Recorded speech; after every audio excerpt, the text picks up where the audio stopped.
high-level Jewish billionaires said, we must destroy this man. We must get rid of him. And they did. One man that was controlled quite a bit by the Jews was this man, George Bush. He fought the Persian Gulf War as much for them as for the Kuwaitis. Here he is at the Anti-Defamation League, the Jewish ADL meeting. I believe that's the Jewish ADL. The B'nai B'rith, which is part of the ADL network. He was one of their speakers. But the president of the United States that has most been controlled by the Jews, and willingly so, has been Bill Clinton. Here's an interesting article. Look at this, the feature from the Jerusalem Report. There is President Clinton, and he's with Rabbi Menachem Ganach, head of the Union of Orthodox Jewish Congregations. And there they are, buddies.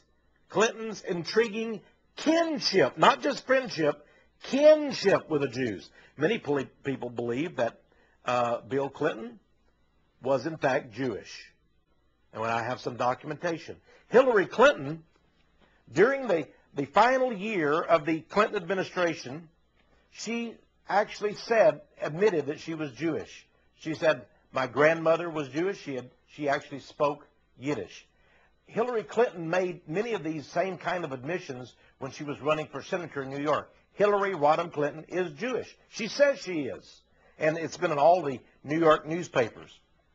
Now, when we look at the people who spent the night at the White House, and remember how Clinton, they said, charged people to spend, actually all of his benefactors and big givers, political givers, stayed at the White House.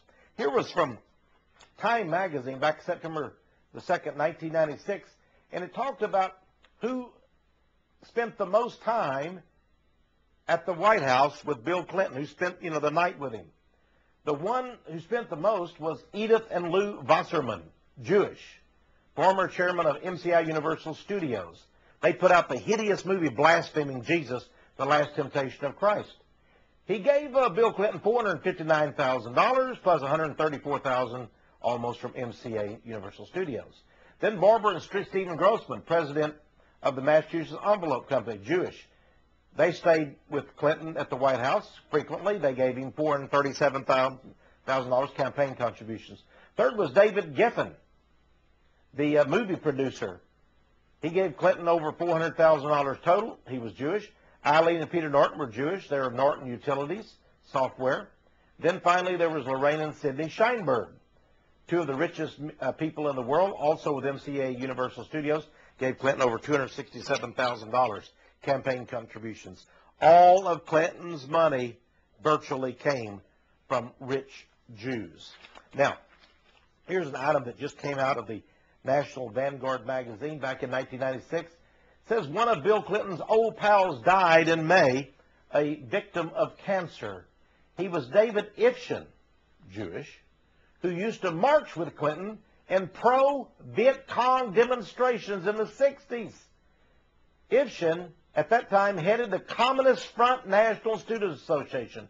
He went to Hanoi, North Vietnam, and made radio broadcasts for the communists, in which he urged American soldiers to turn their guns against their own officers. This Jewish man, David Ifshin, marched with Bill Clinton against America in anti-America, pro-Viet Cong communist rallies. That's what it says. Astonishing, isn't it? How many of the American people knew that? Now, we look at all of Bill Clinton's cabinet members. We look at the people all around him that he put in office, including the Supreme Court justices that he appointed. Jew, Jew, Jew, Jew. Here shows Bill Clinton with Stephen Breyer. Breyer, let me just switch this over here so the camera can see a little bit better. Stephen Breyer, one of the most liberal judges, if not the liberal, on the U.S. Supreme Court today. Jewish fanatic appointed by Bill Clinton to office. Here's a picture of a second Supreme Court justice appointed by Bill Clinton, Justice Ruth Bader Ginsburg. Here she wrote an article. This is published by the American Jewish Committee called What Being Jewish Means to Me. In this article, she says that the Jewish Talmud, that's the same horrible history of traditions of Judaism, that's their holy book. It's a book that calls Jesus a bastard and Mary a whore. It's the most horrible, blasphemous book, the Talmud. She said that's her daily guide for living. Justice Ginsburg, her husband, is a big law professor and a lawyer, and is one of the chief lawyers for Ross Perot, the Texas billionaire. You see how the little tight clique is. Here, by the way, is just another article that came out about what I just told you. Supreme Court gives Justice gives Talmud credit for her judicial career. Here we have just some pictures from Criminal Politics magazine. Has a picture here of Bill Clinton with Justice Breyer, his appointee. And then below that shows a picture of Bill Clinton in a Jewish synagogue. Notice the yarmulke, the skull cap on his head. By the way, some more people who have made note of the fact that the Jews now run Clinton's court. This is from the bulletin of the Committee to Restore the Constitution. They noticed that. And then we have this article by Evanon Bar Yosef, a Jewish reporter from the Hebrew Press. Look at that. The Jews who run Clinton's court. Even the Jewish press sources knew that to be so. Now, Time magazine had an interesting cover. Talked about the most powerful financial mavens in America. Here is Alan Greenspan. He's Jewish. They say he's the most powerful man in the world. He runs the Federal Reserve System, the banking system of the United States, which controls the banking system of the world, supposedly. Of course, there's the little deal of the Rothschilds who control it, but that's another matter. There we have Alan Greenspan, who's Jewish.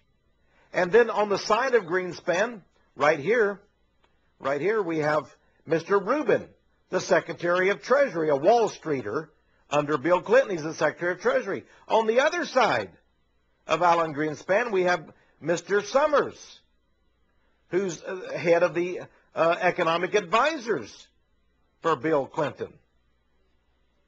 There they are. And it says this is the committee. Look what it says there. The Committee to Save the World. They keep the world from financial disaster. They watch over the stock market. They're the plunge committee or whatever it's called. All Jews. Here's a man that ran the American trade program. He established a free trade program. He worked with the NAFTA, he and Carla Hills and so forth. Mickey Cantor, under Bill Clinton. He's Jewish. Now, in Parade magazine, which is one of the largest distribution magazines in the United States, is distributed in almost every newspaper in the United States, tens of millions of copies. It talked about the new CIA under Bill Clinton. Here is Mr. John Deutsch, the director of the CIA. Here's also one of the top executives, Nora Slotkin, of the CIA. And then there, the magazine says that this is David Cohen, the Deputy Director of Operations for the CIA. And Parade magazine doesn't make a big deal of it, but the fact is that all three of these people are Jews. The top three people in the Central Intelligence Agency, our nation's premier spy agency, all Jews. Okay? And remember what I said about this man Tenet being identified in Parade magazine, which the editorial is run by Jews, by the way, was identified as David Cohen. David Cohen. Now, next month in Parade magazine comes a correction. Yes, it says that indeed, John Deutsch and Nora Slotkin are pictured, but the third person is not David Cohen, which is a Jewish name, but is George Tenet. They said they